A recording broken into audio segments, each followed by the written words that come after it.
Welcome to the Queens of Moxie, a podcast all about empowering women to reclaim their moxie, their power. I'm Mary Kay Campbell, and I'm the host of this program. Each week, we'll talk with amazing women who have reclaimed their moxie, overcome challenges, and are living their best life. So let's get started. Here today with the Queens of Moxie podcast with Patricia Brooks, who, oh my gosh, y'all, I am just over the moon excited about what she did, and I cannot wait to share it with you. But before I get into that, I really want to share a little bit more about her. She got her undergraduate degree in economics from a college in Massachusetts, and then got her MBA from William and Mary here in Virginia.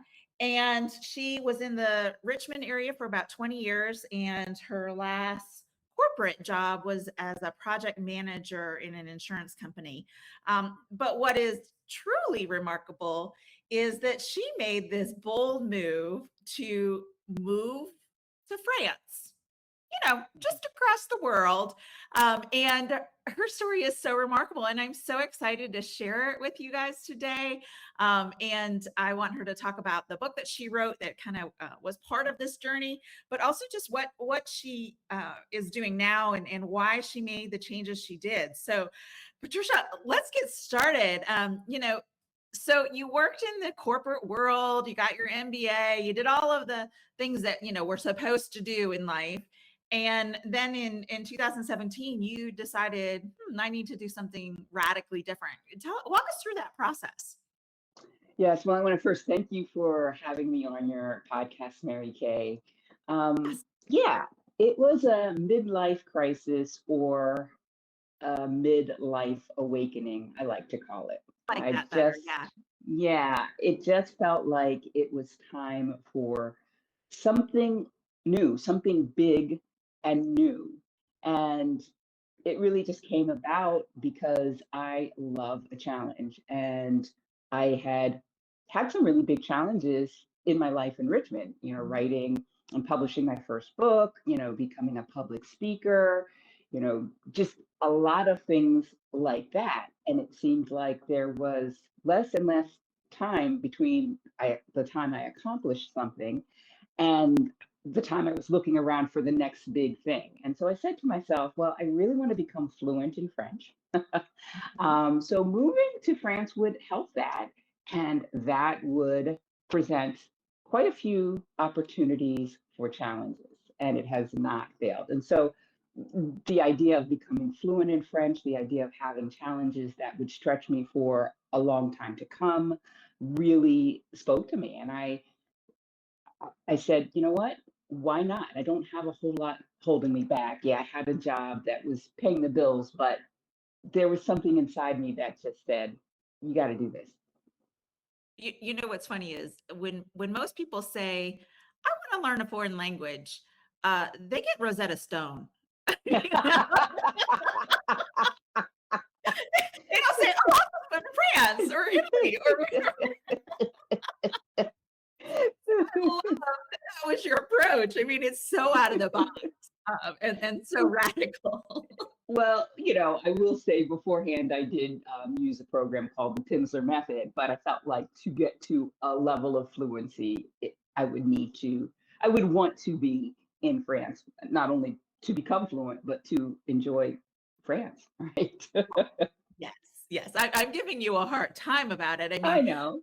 Clearly immersion is definitely the best way to learn a language. I mean, I think I shared with you when we talked last time that I went to Italy in between jobs one time, and it was one of those, not that you normally go to, another country, spare the moment, but I had this window of opportunity to go, and I went, and I didn't speak a word of Italian and didn't know anyone. I was traveling alone, and I picked up enough Italian that when I would walk in shops, people would think I was Italian.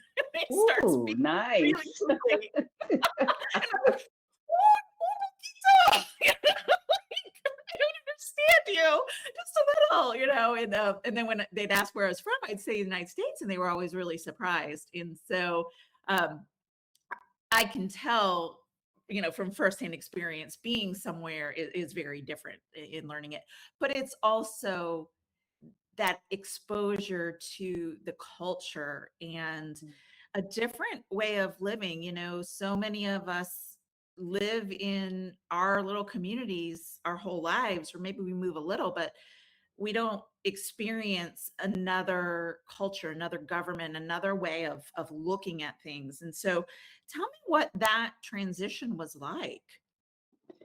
Well, there were a couple of, I guess, points of transition. So the move abroad, which was something that the last 2 months of getting ready and getting all of my things gone, um, was I was on automatic pilot when I was doing that. I knew it was happening. I really wasn't thinking about the consequences. And so I did this. I got to France in January of 2018. And I was on cloud nine because I had done this thing that I had not really ever thought I would do. I mean, it was a fairly new idea in my mind, 2015, right? And here it is 3 years later that I'm doing it. And so I was on cloud nine. I was exploring this new city that I was in. I started out here in Perpignan, France, and it was amazing. And then week 3 hit, and I woke up in the middle of the night, petrified, because the reality started to sink in that I had quit a good paying job without really having one to go to. I was basically taking a couple of years sabbatical, and I really didn't know anybody. And it was scary. And so that there was that transition of, oh no, what have I done? Did I do the right thing? And kind of talking myself off the ledge for the first 6 or 7 months, right? Right. Coaching myself through that. And then, really exploring new cultures and new ways of being. And what I found was that I didn't know a whole lot about France because I was not a Francophile for years. It was just this recent thing. And I read a book 3 years into my life here that kind of explained a whole lot. It was called The Bonjour Effect. And Oh, it explained, why people think that, or Americans think that, French people aren't friendly. Well, if you don't say bonjour before you ask, oh, where is the bathroom, you might get a response, or you might get a rude response. But it's just that politeness. There are just certain things culturally that are different like that. And, lunchtime, dinner time, that's sacred. Right? You don't see a whole lot of French people walking down the street eating, right? They take the time to, enjoy their meals and things of that nature. So I think now, early on there was the fear that I had, and I worked through that. Then I started to kind of see, oh, that's different, that's different. And now, 4.5 years in, the reality has really sunk in that, oh, if I stay here, if I decide that this is really where I want to be for the rest of my life, the next 10 years, what have you, there are certain things that I just need to get used to. Like not having screens on the windows here, right? So, you want some air, some fresh air, open up the windows, and the mosquitoes and the flies and the lizards will come in, right? And it's normal, and it doesn't seem like that bothers anybody else. But, for me, it's like, we're in the screens. Not having a clothes dryer, right? When I buy my house, it will have a clothes dryer. So oh, things like that, yeah. that you realize long term, mm, that might be a little bit inconvenient. So tell me a little bit about um, the process of the journey that you went through from the moment you thought about, maybe I'll move somewhere else. Where do I want to go? To writing your book, to making that decision that, yes, this is what I'm going to do. I think the process really started when my dad died. I recognized that life is short, and that I felt like I wasn't really fully living my life. So he died in 2010, and France wasn't even on the radar then. But that was the thing that made me start showing up showing up more fully at a job that I really didn't like. But the ironic part about that was that I started to feel better about myself, and I started to expect more for myself, but also believe that I could do more. And so I started public speaking, and I had this idea of writing my first book, Growing Bold. And that really came about on my second trip to France when I had traveled to three cities already. And I was in Lyon, France. And I had explored that whole day. I came back to the hotel room and I was lying across the bed, exhausted. And I asked myself, what's going on? What's happening to you, Patricia? And it was just a question that, just floated through my mind. And as I was drifting off to sleep, I heard the words loudly and clearly saying, "You are growing bold." Right. And I sat bolt upright and I wrote that title down. I said, "This is my first book." And I started writing during that trip, that those first couple of chapters were garbage because I didn't have an outline or any of That's that. how But they all that, are. Mhm. yeah, yeah. But it got me started. And so, fast forward to, having written the book and saying, yeah, I am growing bold. And I have this desire to speak like the French speak. I have this desire to have new experiences that I can't have in the United States. And that caused me to like travel to Mhm. France to really see if I could find a place that felt like home. Right. But then also just, do some research. I didn't do a ton of research until I worked with a life coach because for a couple of years, I had been telling myself, oh, one day I'm going to move Right. to France. One day. And I was doing my Pimsleur lessons, right? But that was about it. I wasn't looking at what kind of visa do I need to get. I really wasn't clearing out my house. It was this dream.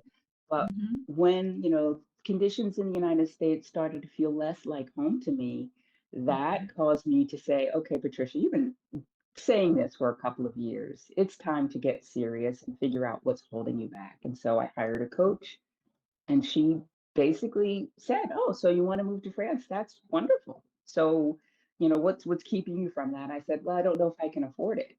And she said, "Well, how much would it cost for you to move to France, just say for one Mhm. year?" I said, "I don't know. I'm afraid to find out because I Right. have this dream. I have this dream, right? And this dream is kind of buoying my spirits, going Mhm. into a job I don't like, having a life that is good but not satisfying. And if I find out I didn't have enough money to do that, then my dream would be I wouldn't have my dream and I'd still have the mediocre life I was living." Really wasn't true, but that's what caused me not to look into it beforehand. So she said, "Well, next week I want you to come back with what dollar amount that you would need to make this happen." And that Mhm. gave me the courage to look at it. And I found out that I'd been saving, squirreling away money for a rainy day fund that my dad said, "Oh, you always need one." Mhm. And some rainy days came, but nothing that used all that I kept squirreling away. And Mhm. that laid the foundation for me to be able to have a couple years sabbatical and figure things out. I mean, I have to say, not everybody is as um, financially savvy as you to put aside the money um, to have that opportunity. But what I think is more important is that you talk about that fear and that recognition of this is a dream. And if I speak this dream, if I investigate this dream, if I go after this dream and it's not successful, then what? Mhm. Where are you then? And I think that's a bigger takeaway than anything is it wasn't as out of reach as you thought. And Mhm. just by in some ways, naming the elephant in the room. Okay, I'm not looking into this because I'm scared of failure, is what it really is. And and finding out, no, you can do this. You absolutely can. And Yeah. Yeah, and I want to add that had, I looked into it and didn't have enough in savings, I then mhm, would know what that target was. Okay, exactly I still have a job, I still can, earn money to get there, right? Or perhaps it's a different avenue. Maybe I look at finding a job, in France. There are right. multiple ways, but that idea, that limited thinking that, oh, if I don't have enough, then that's the end of the line. Yeah, not a I good think thing. that was going to be the next thing I said is that that was you were lucky that you had not lucky, you planned enough to have the resources available, but you are exactly right. So just because it doesn't work out doesn't mean that the way doesn't work out the way you anticipated doesn't mean that you can't still achieve it. And Yeah, there are multiple ways of approaching things and yeah, coming out, really being able to pursue your dreams. And the other thing is sometimes it doesn't work out. So this is not on the level of France, but I was born, I'm 50 years old. So I was born 50 years ago in the 70s. And when I was in high school, Ghost came out. And I don't know if you remember that scene where Patrick Swayze is behind Demi Moore and they're doing the pottery. And from that moment on, I was like, I'm going to learn pottery, how to throw pottery. And it has been like a lifelong dream since, 18 or whatever. So this fall, I took a pottery class. I stink. I mean, like really, really bad. I am so bad at pottery. And it was one of those things where I was like, for years and years and years, I had thought, oh, I'm going to learn to do this. I'm going to love it. And the reality is I moved too quickly. I'm not patient. I'm not gentle enough. Like my things would just collapse in on each other. They looked like I have a picture somewhere of one of the things that I was trying to make a cup, and it ended up looking like one of the Dr. Seuss, "Oh, the Places You'll Go" book, where it's like those mountains that are all twisted into. That's what my pottery looked like. It was ridiculous.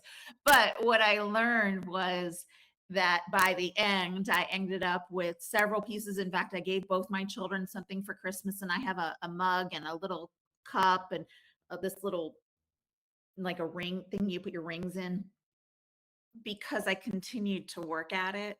So at the beginning, at the onset, it looked like Dr. Seuss, but by the end, I had some real pieces that I could use. And had I not been patient and really stopped and looked at, okay, well, what's causing me to have these ridiculous looking cups? I would have not gotten to the place at the end where I was like, okay, I could do this. It's probably not what I want to do. 'Cause it takes a lot of patience and gentleness that I don't have, but I learned a lot in that process. yeah. And I think what you're saying is something that I say to my clients all the time is that, you know, we want to be perfect. We want to do something for the first time and, knock it out of the park. And sometimes when we do something for the first time, it's not good. It's not pretty. It's ugly. But the Yes, fact that you are attempting it, that's success in and of itself. And yes, should you choose to continue to work at it and get better, then that's wonderful. If you find out, I really wanted to do this thing, for forever, and this is really not what I thought, and I'm not willing to pay the price to get better, you right. have learned that and you won't have that as a regret. Absolutely. And I say all the time I'm a recovering perfectionist.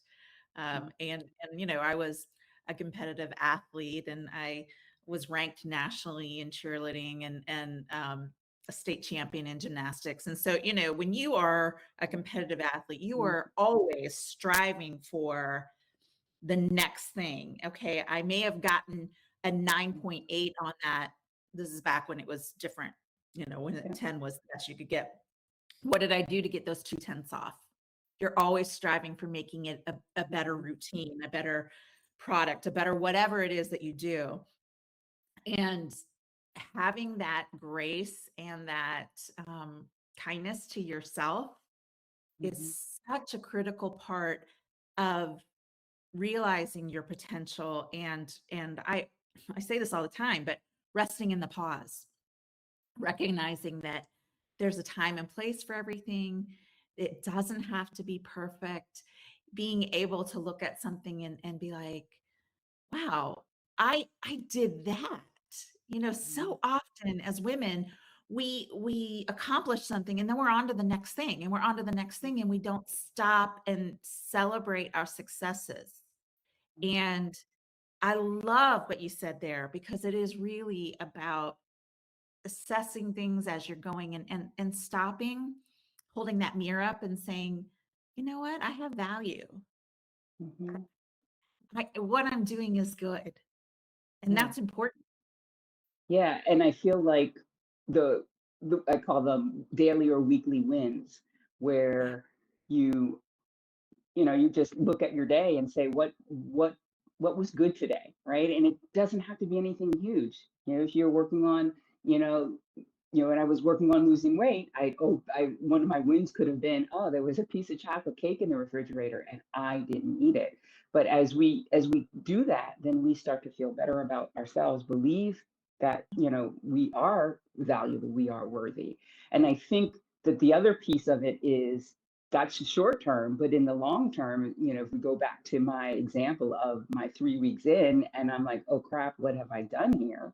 It's Right. just a mistake in that those first 6 or 7 months of this tug of war where I'm like, oh, maybe you made a big mistake. And then saying, no, no, you're here. You don't want to experience France like this. You want to enjoy this first year. So you need to get out of your head and just, experience this. That wasn't pretty, right? That didn't feel good. But now, as I look back at that, I'm like, oh, but now look at you. You started a business in France. You are, coaching women to make a move abroad, and they are getting value from what you're sharing with them. You know, you needed to go through that period so you could be where you are today. Right. And support the women who are making these bold moves.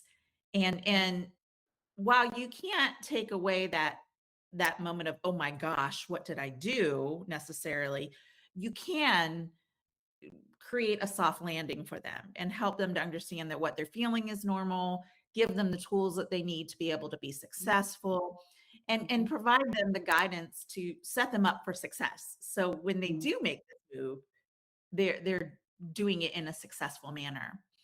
right. So when you think about your decision to do this and the women that you work with in your coaching business and their decision to do this, I'd love to talk about what it is that, I know what it was for me. For years, I had heard this whisper and then tap on my shoulder. I literally had people say to me, Mary Kay, you need to be an inspirational speaker. You need to work with others. This is your gift.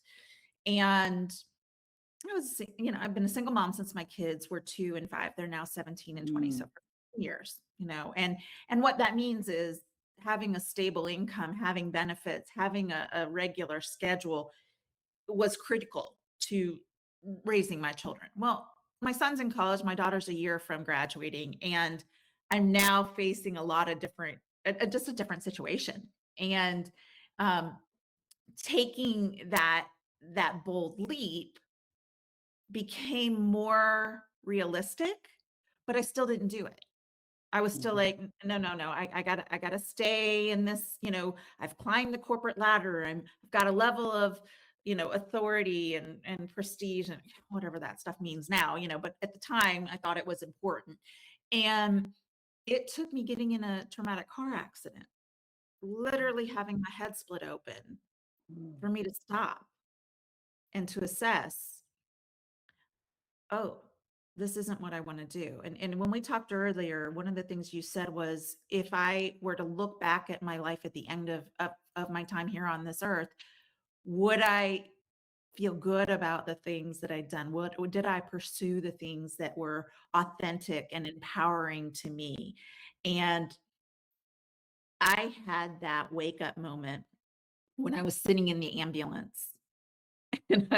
with my Yeah, head yeah. split open, and blood running down my face, and bright fluorescent lights, and them hooking me up to things. And like I have a spot on the back of my head that the injury was so deep that the tissue was like protruding, and like the paramedics checked it 3 times to make sure it wasn't my brain. I'm Mm. sitting in the ambulance and I'm like, is that? They're like, no, that's just tissue.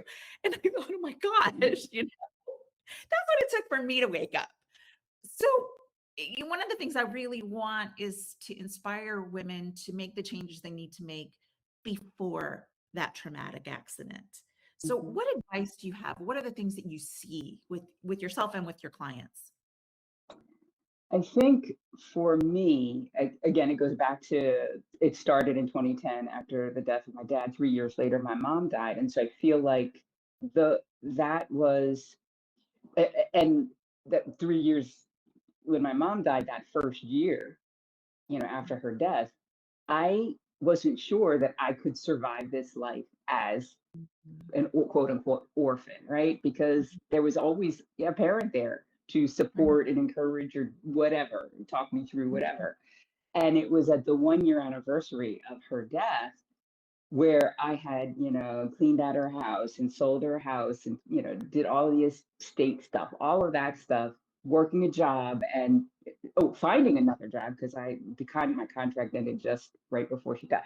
All of that and did it well and said, oh, no, they prepared me to, live a bigger, better life. And so in some ways their departure helped me to grow into it. So that was a piece of it. But the other piece of it was my learning to hear and Mm. trust my intuition, right? I Mhm. feel like in 2016, when I had that You Are Growing Bold moment in France, that was my intuition telling me, Yeah. you need to write this book Yep. because you have something to say. Yeah. And my intuition was telling me, you need to live in a French speaking country and because Canada was on the list, but it's too cold. So I explored France and said, yeah, I think I can live here. And now it's 100 degrees here. I'm like, oh, maybe France is too hot.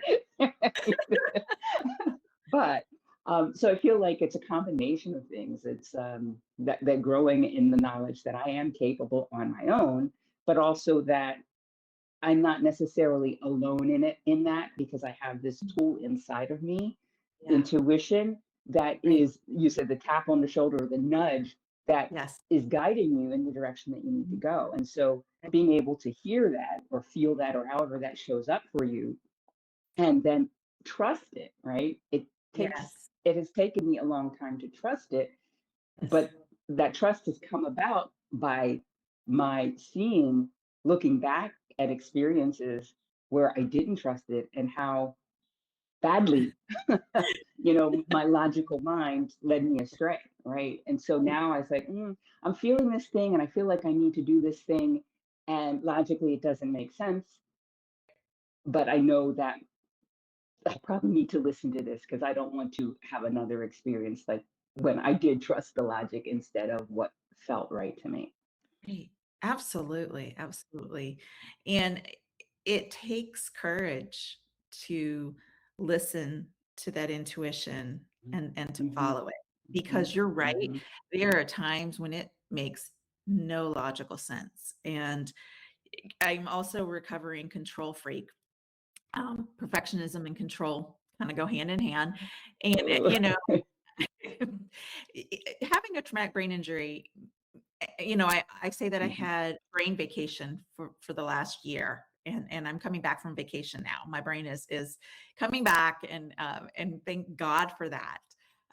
But when you lose your ability to communicate in the way that you're used to, and you're a wordsmith, because I have 2 degrees in writing, it is it's a humbling experience, and it's also one that knocks you to your knees, and you're starting at a place where you're like, okay, I've just got to trust that this is going to all work out, because I don't have at the time I didn't have all my faculties. Obviously I could still communicate and things like that, but when I took the computerized test, when I like 3 weeks after my accident, you do this computerized test and it assesses all your cognitive abilities. Well, when I started that physical therapy, my processing speed was 16%, 1/6. Mm. So when you're thinking about a bell curve, I was on the outlying section for really low performing for my ability to process information and respond. And by the end of that first round of physical therapy, I was at 64%. So I was a little over the curve, thank goodness. Not where I was before, but it's amazing the neuroplasticity of your brain and what physical therapy can do and the rewiring. But my point is that I had to really listen. I had to really stop. And I think if we're constantly going, we're constantly on that treadmill, we're always doing those things that are expected of us. We don't always listen. We don't always stop. We don't always rest in that pause to hear what is it we're supposed to be doing and how and why. And Queens of Moxie is all about helping women who are in transition to really reclaim that power, reclaim their moxie. And part of that process is defining your why, figuring out what is it that sets you on fire, that brings you to life and lights you up. And then how do you make that your reality? How do you live that authentic life? And a big part of it is listening, is it to that inner voice, that intuition. Absolutely. What's your why? That's how my program starts out. What's your why? Why is it that you want to turn your life so upside down to move to this foreign country? Because that will propel you forward. I Yeah. couldn't agree more. Yeah, yeah. What's remarkable to me is every woman I talk to for the podcast, we're talking about women who have made changes or who have done things that they are really embracing their authentic selves. And what is consistent is that definition of who they are and what they want to do and why they want to do it. And then it's how do they make it happen. So whether it's Kim who has sold everything and done the RV life, to you moving to France, to people who have started. I interviewed one woman who Glow is her name, and she's actually in her 70s, but she started a group of women called the Tatas, and it's all of her nieces and they're all family, and they get together once a year, and it is all about their tribe and supporting and loving each other. And they've been doing this for, I don't know, about 20 years now. And they've helped each other through all kinds of things, and everybody talks about their why, talks about being authentic. And so I love that. I love it.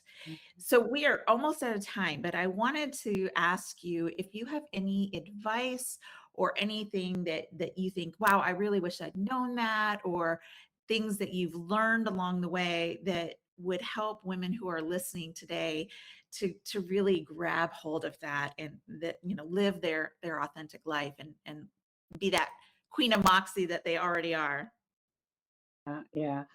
I think, you spoke about knowing your why, getting quiet, and being able to hear that, feel that, know that. And once you have that, once you realize, oh, I'm passionate about, you know, painting and I want to pursue that, even if it's just as a hobby, then pursue it. The thing that gets in the way a lot of times is the how, right? And I think when we come back to, okay, this is the what, this is my why, right?